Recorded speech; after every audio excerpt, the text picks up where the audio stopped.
A couple of weeks ago, I made a video about monsters in Fire Emblem, and in addition to forgetting about the Deadlords in FE7, blinded by my hatred for that game, there is one other group of spooks that I left out, and that is witches. I considered including them because within the lore of SOV and Gaiden, they don't have souls anymore, and from some of the boss conversations in the final map, it is questionable whether or not they even have free will. And with that thought process, they did seem like they would fit my criteria for monsters.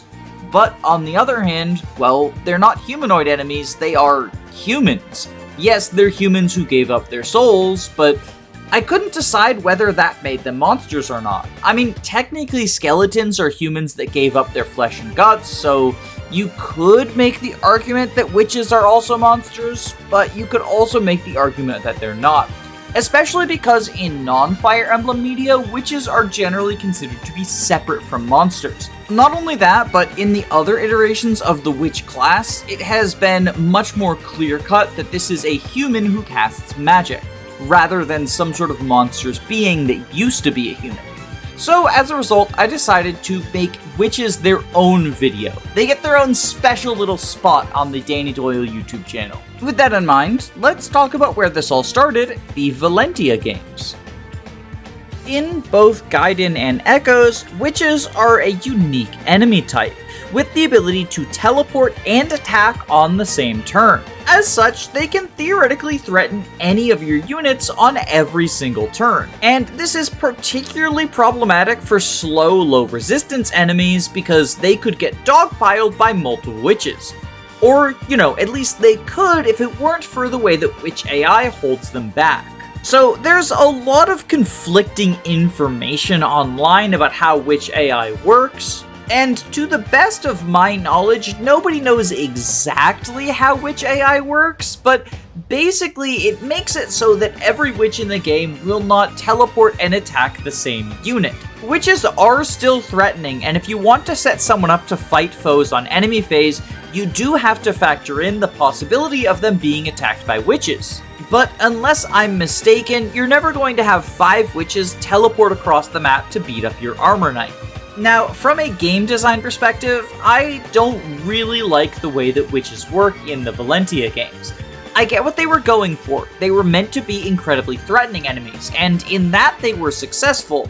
But I think in a strategy game, a threatening enemy should still have strategies for dealing with them, and witches kind of don't. Because of their ability to teleport and infinite range, witches can negate any of your positional choices, and this is especially problematic if you're trying to raise some of the game's weak late joiners. But even if you're just using a strong team, witches complicate enemy phase math in a way that I don't find particularly fun, especially since you usually lack the tools to play around them. Gaiden is already a game that has a lot of RNG due to the high avoid granted by terrain and the crit chances that almost every player and enemy unit will have. So witch AI being effectively random just adds on to that and makes for a less fun play experience, to me personally. It's a cool idea, but in execution, it's kind of unfun.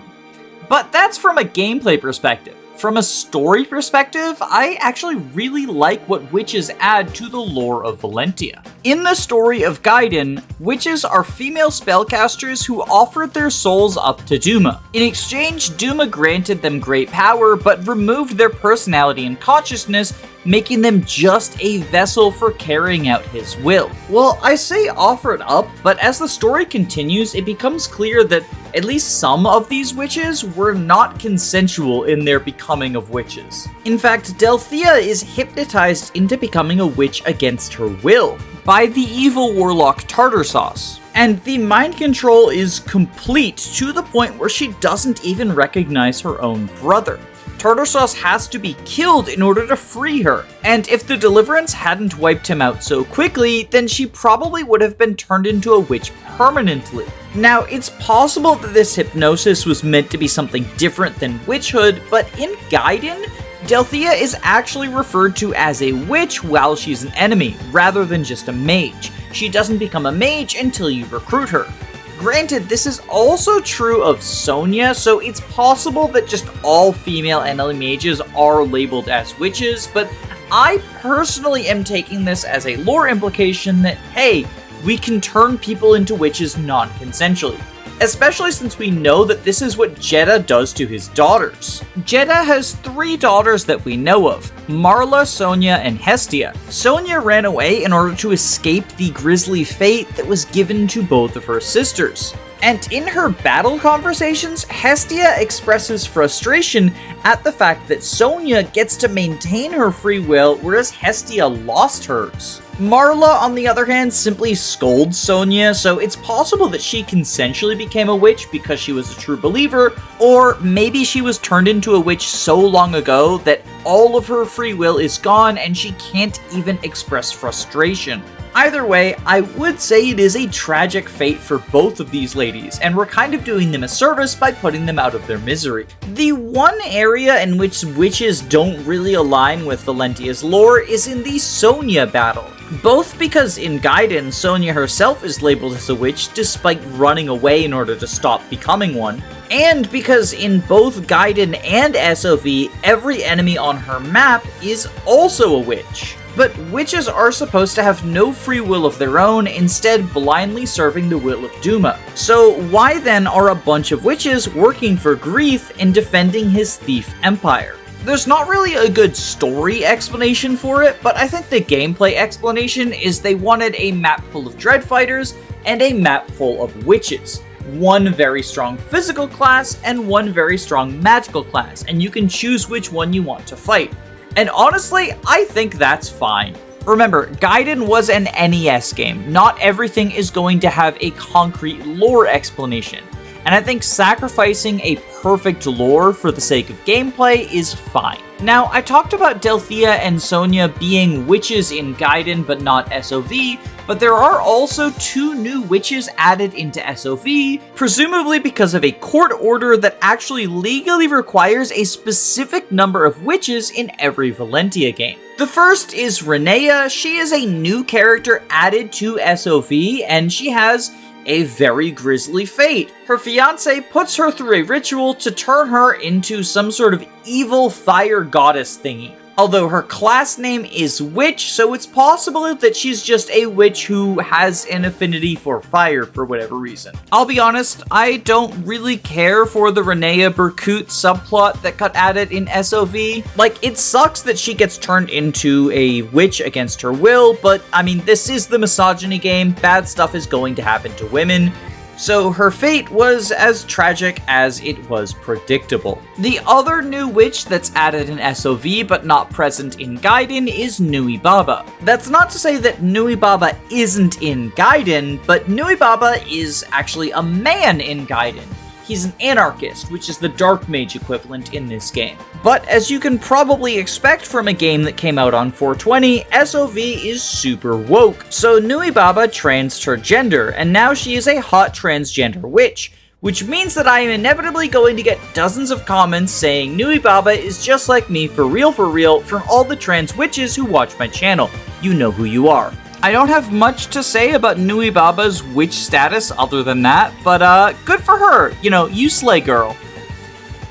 Now, outside of Gaiden and its remake, witches are predominantly absent from the mainline Fire Emblem series, but Kaga clearly liked the idea of teleporting enemies because he brought them back in the various Kaga Saga games, including a playable witch in Tearing Saga. They work very similarly to Gaiden, both from a gameplay and story perspective, so there's not really much more to say about them. But there is one other iteration of the witch class that is actually quite different from the Valentian ones, and that is the witch class from Fates. Fates added both Dreadfire and Witch as DLC classes.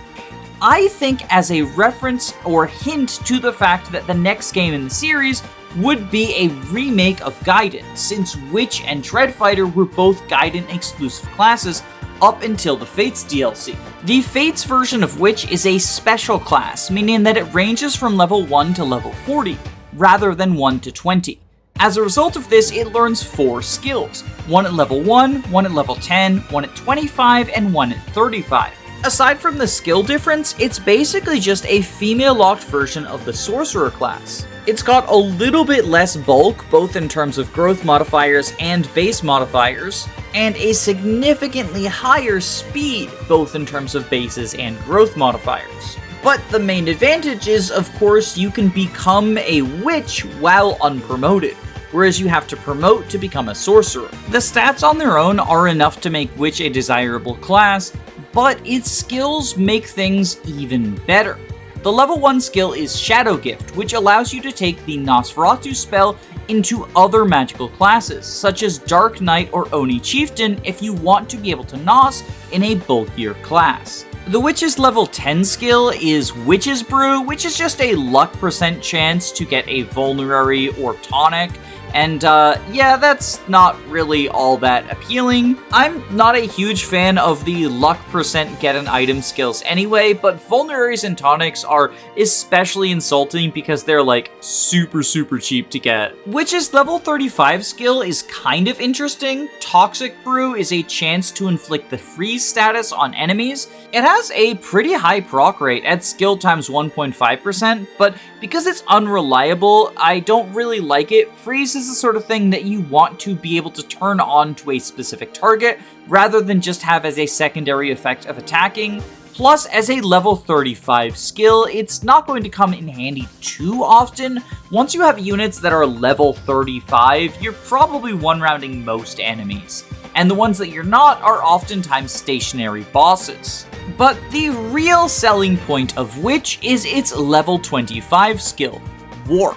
This is a reference to the witches from Valentia being able to teleport all across the battlefield. This one is not quite as extreme as that. It is still infinite range, but you can only teleport to tiles that are adjacent to your allies. Still, it is incredibly useful, enabling your witch to jump around the battlefield to wherever they are most needed, or have them help for skip strategies if you're trying to use rescues and dances to get halfway across the map. And the best part about the warp skill is you don't even have to remain in the witch class to make use of it. A strategy that I sometimes see suggested is having Azura reclass into witch for 3 levels in order to get the warp skill so she can warp around and dance whoever you want.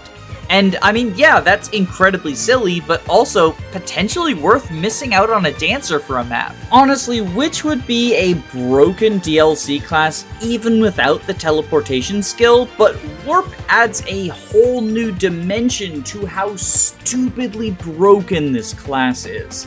I love it. I do most of my Fates runs without using the DLC classes since it's clear the game was not balanced around them, but sometimes it's fun to use broken toys, and if you want to use broken toys in Fates, which is almost certainly the most broken of them. Just an absurdly overpowered class. But you know who else is absurdly overpowered? My patrons! So thank you and shout out to Michael Kraus, Len, Gameboo, Karosa, Fyrant, Smaz Ruby, Reflect, Marin McLean, Calamity Callie, Adele, Thaythom, Andu, Axel Rosenberg, Jamie Collins, Mean Jojo, Thick Molder, Arvis, Belwenska, Dysike, Ginger, Root Beer Pants, Queen Elizam, Tailored Muffin, George Grenville the 7th PM, SUP, Caius Cole, Gabe the Green, Control Aegis, Joanna the Wrenchwitch, Roman Kormancic, Nick Nack Hammersmack, and especially my Jakins, Autumn Kelsey, and Julia Kyoto. If you're interested in supporting the channel, there is a link to my Patreon below, but please only donate if you can safely afford to do so. I don't want anyone going broke over Fire Emblem. Free ways to support the channel include liking, subscribing, and ringing that bell, you know, all the YouTube stuff. And of course, any comments boost the algorithm. Speaking of which, this week's comment code word is estrogen. So if you're going to leave a comment, please include the word estrogen so I know you made it to the end of the video. But regardless of what you choose to do, I hope you have a wonderful day. Stay safe, gamers.